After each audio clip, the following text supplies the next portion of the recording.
vamos a hablar acerca de la neumonía adquirida en la comunidad. Bien, por definición, la NAC se define como una inflamación del parénquima pulmonar causada por un agente infeccioso.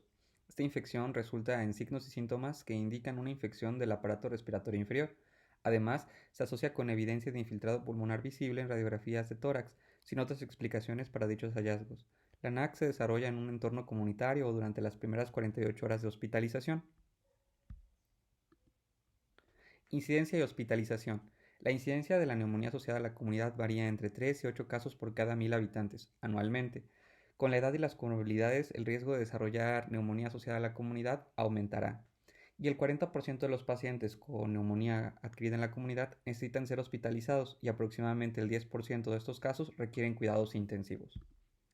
En cuanto a la mortalidad, la tasa global de mortalidad asociada a la neumonía asociada a la comunidad es del 10%. Es importante destacar que existe una dificultad en la identificación de la causa. Solo el 50% de los casos de neumonía asociada a la comunidad se logra identificar el agente causal. Hablemos ahora acerca de los agentes etiológicos principales. Tenemos al Streptococcus pneumoniae, siendo este el agente causal más común de neumonía asociada a la comunidad. Sin embargo, últimamente su incidencia ha disminuido debido a la vacunación anti-neumococo. La NAC causada por bacilos gram negativos está más bien relacionada con algunos factores de riesgo, como pueden ser la presencia de POC, la edad avanzada, el uso de corticoides, el uso previo de antibióticos o taquipnea durante el ingreso. Haemophilus influenzae es frecuentemente el agente causal en adultos mayores por broncoaspiración. Aproximadamente un tercio de los casos de neumonía asociada a la comunidad en adultos está causada por virus, siendo el virus de la influenza la causa viral más común. Las infecciones mixtas por virus y bacterias son comunes, donde el virus de la influenza puede facilitar infecciones bacterianas secundarias como pueden ser por Staphylococcus aureus, pneumoniae o Haemophilus influenzae.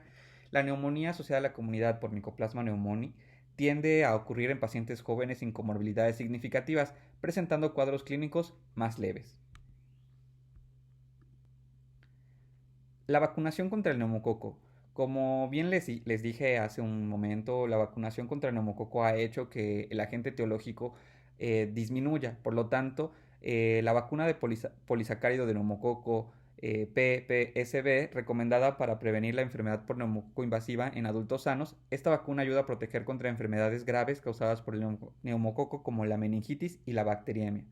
La vacuna neumocóxica conjugada PCV13 se sugiere para adultos mayores de 65 años para prevenir formas de neumonía adquirida en la comunidad tanto bacteriémica como no bacteriémica y la enfermedad invasiva por neumococo. En adultos menores de 65 años sin factores de riesgo específicos para la infección por neumococo como fumadores, pacientes con enfermedades crónicas del corazón, pulmones, diabetes, alcoholismo o enfermedades hepáticas crónicas, no se recomienda su uso.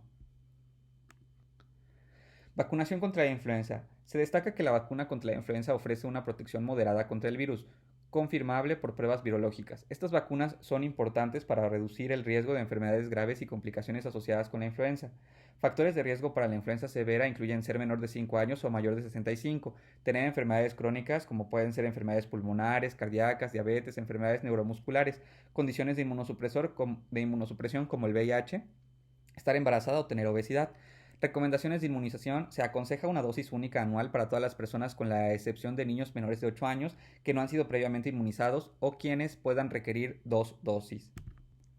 Transmisión de patógenos. Los microorganismos causantes de la NAC llegan a los alveolos y los bronquiolos terminales, que son las pequeñas cavidades y pasajes en los pulmones donde ocurre el intercambio gaseoso, principalmente a través de dos vías. La primera es por medio de aerosoles inhalados. Esta es la causa más frecuente. Los patógenos se transmiten por el aire en pequeñas gotas que una persona inhala. Y las secreciones orofaringeas aspiradas. Los patógenos presentes en la boca o garganta pueden ser aspirados hacia los pulmones. Mecanismos de defensa y respuesta inflamatoria. Fagocitosis por macrófagos alveolares. En condiciones normales, los macrófagos alveolares en los pulmones fagocitan, es decir, engullen y destruyen a los patógenos que llegan a las regiones distales del pulmón, previniendo así una infección clínica evidente. Respuesta inflamatoria. Si el inóculo de la bacteria es particularmente virulento, superando la capacidad de los macrófagos para controlarlo, estos macrófagos inician una respuesta inflamatoria, pero esta respuesta involucra la atracción de polimorfonucleares, otro tipo de células inmunitarias, desde la circulación hacia el espacio alveolar. Y este proceso de inflamación aguda es responsable de los signos histológicos, o sea, los cambios de los tejidos vistos bajo el microscopio, característico de la neumonía. Bien, hablemos de los hallazgos radiológicos. La presencia de infiltrados en la radiografía de tórax es un hallazgo clave para el diagnóstico de neumonía, indicando la acumulación de fluidos o material dentro de los pulmones. Síntomas y signos clínicos. Para apoyar el diagnóstico de neumonía, se debe observar la presencia de al menos dos de los siguientes criterios. Tos, puede ser seca o productiva. Producción de esputo, secreción de mucosidad que puede ser clara, amarilla, verde o incluso contener sangre. Fiebre mayor de 38 grados centígrados o temperatura menor de 36.1, indicativo de una respuesta del cuerpo contra la infección. Hallazgos consistentes con neumonía a la auscultación, como ruidos anormales en los pulmones al respirar.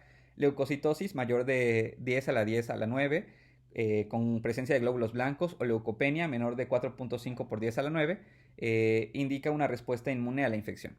Proteína C reactiva más de 3 veces al límite superior de lo normal, marcador de inflamación en el cuerpo. Hipoxemia con PO2 menor de 60 mililitros de mercurio al aire ambiente, o disnea y taquipnea, dificultad para respirar o respiración rápida junto con bajos niveles de oxígeno en la sangre.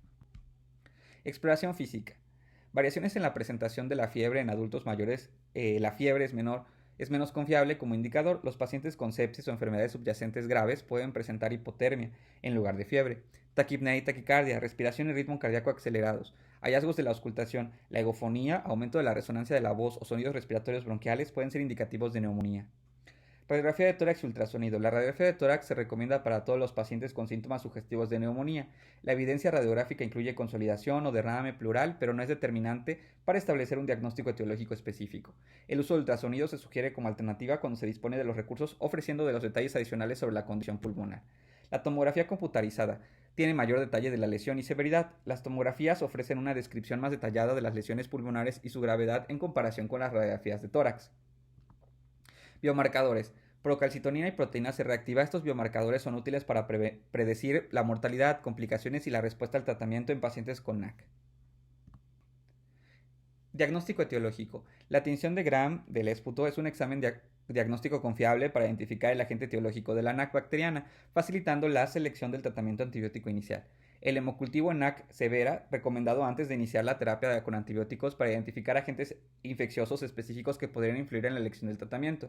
Cultivos de secreción respiratorias, sugerido en casos de NAC severa, especialmente en regiones donde la legionela es endémica. Limitaciones y alternativas de muestreo. Producción de esputo. Más del 40% de los pacientes no pueden producir esputo o hacerlo de manera consistente. Las técnicas como el aspirado endotraqueal, muestra por broncoscopía o aspirado con aguja transtorácica ofrecen mayores tasas de éxito en la obtención de estos cultivos. Herramientas de estratificación de riesgo. Existe una herramienta que se llama CURB65 o PSI, que son herramientas recomendadas para estratificar el riesgo de mortalidad en pacientes adultos con NAC. Estas escalas ayudan a determinar quiénes pueden ser manejados de forma ambulatoria y quiénes requieren hospitalización. Decisiones de tratamiento basados en la gravedad. El tratamiento ambulatorio se recomienda para pacientes clasificados en la categoría 1 y 2 del PCI, siempre que no presenten hipoxemia, mientras que el ingreso a unidades de observación está para aquellos pacientes que pertenezcan a la categoría número 3 del PCI. Se sugiere el ingreso a unidades de observación de corta estancia. Ingreso hospitalario se recomienda para los pacientes en las categorías 4 y 5 de PCI, indicando un riesgo más alto y la necesidad de cuidados intensivos. Excepciones en el uso del PCI. El PCI no se recomienda para ciertos grupos de pacientes, incluyendo niños, mujeres embarazadas, pacientes inmunocomprometidos o aquellos con neumonía intrahospitalaria, neumonía por aspiración o con sospecha de tuberculosis. Esto se debe a que estas condiciones pueden requerir consideraciones especiales que el PCI no aborda. Consideraciones adicionales para el ingreso hospitalario. Problemas para alimentarse vía oral, déficit cognitivo y enfermedad neuromuscular severa. La presencia de estas condiciones en pacientes con neumonía asociada a la comunidad pueden justificar el ingreso hospitalario independientemente de su clasificación según el PCI o CURB65 debido al riesgo aumentado de complicaciones o la necesidad de cuidados especializados. Manejo general. Hay que tener reposo, se recomienda como parte del tratamiento para ayudar a la recuperación del paciente. Antibióticos son fundamentales en el tratamiento de la neumonía para combatir la infección bacteriana. La elección del antibiótico se debe basar en la epidemiología local y en consideraciones clínicas específicas. Fluidos. La reposición de líquidos y electrolitos es crucial para prevenir la deshidratación y mantener el equilibrio electrolítico, utilizando soluciones como la salina o la solución glucosada al 5%. Oxígeno suplementario se debe considerar para los pacientes con una saturación de oxígeno inferior al 94% para mejorar la oxigenación independientemente de las condiciones médicas preexistentes o comorbilidades. Manejo de complicaciones y cuidados profesionales en casa. Se refiere a la gestión de cualquier complicación que pueda surgir y la posibilidad de continuar ciertos cuidados en el entorno del hogar bajo la supervisión de profesionales de la salud. En cuanto a la selección del régimen antibiótico, es crucial tomar en cuenta factores como la epidemiología local y antecedentes de viajes del paciente para elegir adecuadamente el régimen antibiótico empírico. Esto asegura que el tratamiento sea lo más efectivo posible contra los patógenos esperados en las áreas geográficas o en contextos específicos del paciente. Suplementación con oxígeno. Los pacientes con saturación de oxígeno menor del 94% deben recibir oxígeno suplementario, lo cual es esencial para mantener niveles adecuados de oxigenación y prevenir complicaciones por hipoxemia. Tratamiento del dolor. Para aquellos pacientes que experimentan dolor torácico de origen pleural, se recomienda el uso de antiinflamatorios no esteroideos, o sea, los AINES, para aliviar el dolor y controlar la inflamación asociada. Tratamiento farmacológico en pacientes de bajo riesgo. Monoterapia con amoxicilina. Es la primera opción para pacientes con NAC leve. Alternativa para pacientes alérgicos. Para aquellos con alergia a la penicilina se sugiere iniciar tratamiento con macrólido o una tetraciclina. Evitar fluoroquinolonas. No se recomienda comenzar el tratamiento con fluoroquinolonas en pacientes con NAC leve debido a consideraciones de resistencia y efectos secundarios. Tratamientos farmacológicos en pacientes de riesgo moderado. Quinolona en monoterapia, como levofloxacino, administrado oralmente o por vía intravenosa, es una opción. Cefalosporinas de tercera generación o amoxicilina con ácido clavulánico con un macrólido. Sería otra estrategia, incluye el uso de cefotaxima o ceftriaxona o bien amoxicilina con clavulonato combinados con un macrólido. Tratamiento farmacológico en pacientes de alto riesgo. Para pacientes admitidos en la unidad de cuidados intensivos se recomienda dos posibles regímenes: betalactámicos IV más macrólidos IV o betalactámicos IV con quinolonas IV. En cuanto a la revaloración post-inicio del tratamiento, hay que recordar que debemos hacer un seguimiento a las 48 horas. Es importante revalorar a los pacientes con NAC de baja severidad 48 horas después de iniciar tratamiento para asegurar una respuesta adecuada. Consideraciones ante la falta de mejoría. Si el paciente no muestra signos de mejoría, se debe considerar su traslado al hospital o realizar una radiografía simple de tórax para evaluar el progreso de la enfermedad. Transmisión de tratamiento antibiótico. Cambios de antibiótico parenterales a orales. Los pacientes que reciben inicialmente antibióticos por vía parenteral deben cambiar a la administración oral tan pronto como muestren mejoría clínica y su temperatura se haya mantenido normal durante 24 horas. Monitoreo clínico. Frecuencia de monitoreo. Se deben monitorear variables clínicas como el pulso, la presión sanguínea, la frecuencia respiratoria, la temperatura y la saturación de oxígeno al menos 2 veces por día.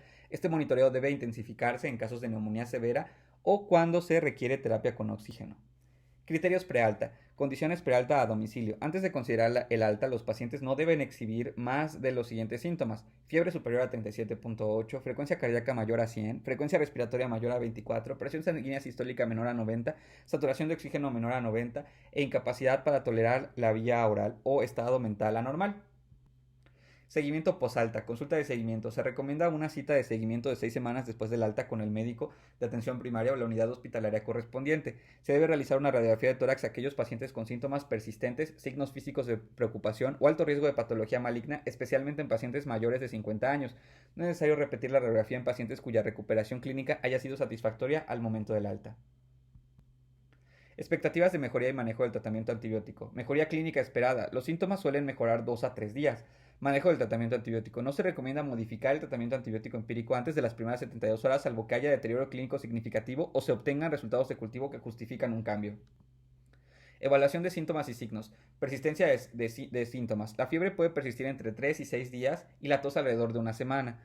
Los estertores crepitantes pueden ser audibles más de una semana en un tercio de los pacientes. Recuperación de los leucocitos, de la leucocitosis y signos radiológicos. La leucocitosis suele desaparecer al cuarto día de una evolución favorable, mientras que los signos radiológicos tienden a desaparecer más lentamente. Criterios para referencia hospitalaria y admisión en UCI. NAC moderada o alto riesgo. Pacientes con estas características deben ser referidos de manera urgente a un hospital. CURB 65. Pacientes con un puntaje de 3 o más de la escala de CURB 65 se consideran de alto riesgo de muerte y deben ser valorados y manejados por un médico especialista. Aquellos con puntajes de 4 y 5 deben ser evaluados para posibles admisiones a UCI. Admisiones directas a UCI. Se recomienda para pacientes que requieren vasopresores o presentan insuficiencia respiratoria aguda que necesiten intubación y asistencia mecánica ventilatoria. La decisión se basa en la presencia de al menos un criterio mayor y o 3 criterios menores según las directrices de la Sociedad Americana del Tórax.